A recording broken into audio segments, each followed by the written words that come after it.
good, BIBLEin365 brothers and sisters? We have arrived at the book of 2 Samuel, and this is a fantastic one. Now, just a quick reminder, for all of the summaries of each book of the Bible, I have gone through that with some concise exhaustion in our series that we did last year. And so you can, of course, always go back to the archives where I go over this, and that's all available to you. Now, of course, I am doing Bible summaries this year, but the purpose for the Bible summaries this year is to get you to become more intimately familiar with certain aspects of each book that will give you a broader understanding of the Bible as a whole. So that's what we do. Of course, for everything that I discuss, if you want more in-depth teaching, you can go to jamescadice.com. You can go to the James Cadice YouTube channel, or of course, you can always spend some time looking through the Calvary Chapel Signal Hill website or the Calvary Chapel Signal Hill app. We have thousands and thousands and thousands of teachings available on all of those websites, and they're all available for free. So let's dig into 2 Samuel here. There are some things you do need to know about 2 Samuel that are important. First of all, 2 Samuel does chronicle for us the reign of King David. Now, this is particularly important because this book really does go from a bird's eye view of what's happening in the nation of Israel to a very close-up view concerning the life of one of its most critical kings. Now, there are a series of things that I need you to do as you go through this, because David's reign as king lasted for 40 years, specifically between 1010 BC and 970 BC, and there are a lot of things that we can actually learn from this. Now, when you go through 1 through 6 of 2 Samuel, you are going to talk about the process of David becoming king. There are a couple of things that I really want you to look at, and that is some of the notations concerning Jerusalem.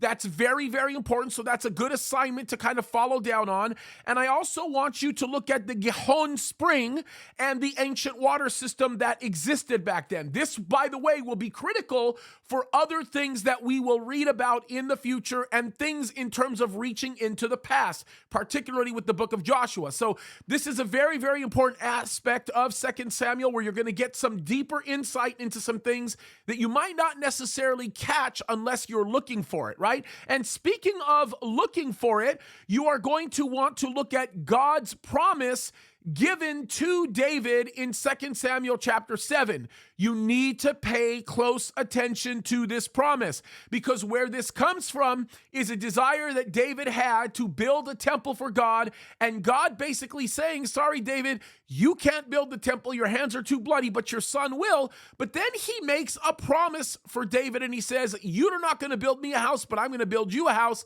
And that promise is critical to understanding who Jesus is, the Messiah, and everything that goes on with the reign of Israel and what is actually happening with Israel today. So for Bible prophecy purposes, you're definitely going to want to understand 2 Samuel. And here's a hint.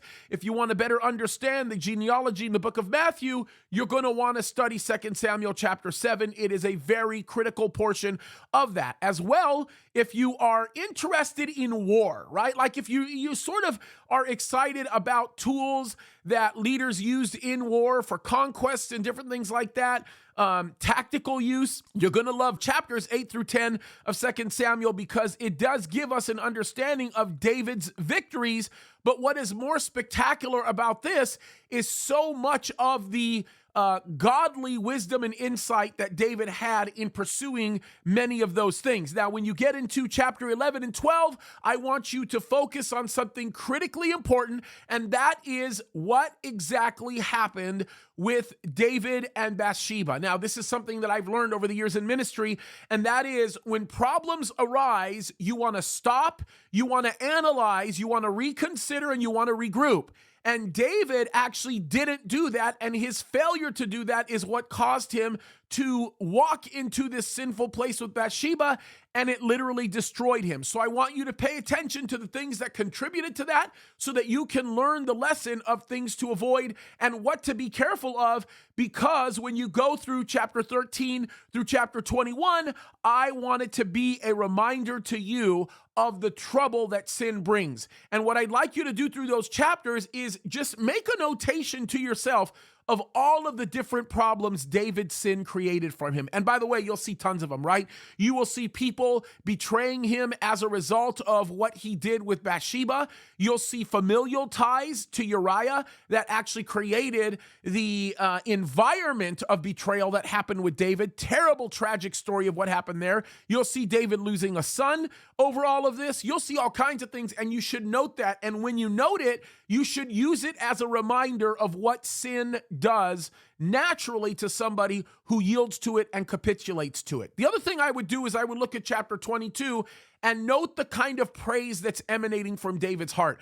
This is the reason why the Bible says David was a man after God's own heart, not because he had a heart that matched God's. He was a man that shook out the heart of God, even with his flaws and even with as jacked up as he was.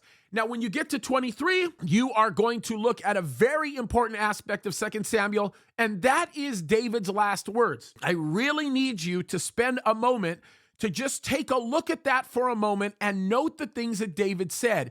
You will find that his words will be useful and beneficial to you, and they expand out beyond the scope of what you read in chapter 23. As a matter of fact, they carry themselves into the Psalms. They carry themselves into many of the interactions that Jesus has with the Pharisees and even with his own disciples, and that is a very unique and important area to be looking at. And of course, when you get into 2 Samuel chapter 24, only thing you want to pay attention there, well, pay attention to everything there, but the only thing you really want to emphasize there is the numbering, right? You want to look at how many people exist during that time, because it will help you to better understand the natural population ebb and flow that existed from the time Saul became king to the time David became king, to the time Solomon took over, and then the breakup of the kingdom with the leadership of Rehoboam and Jeroboam. Very important to understand this, because you will better be able to understand the modern geopolitical infrastructure of the Middle East today, and it makes a big difference. And of course, when we get to 1 Kings, I'll explain why that matters. So there you go, folks.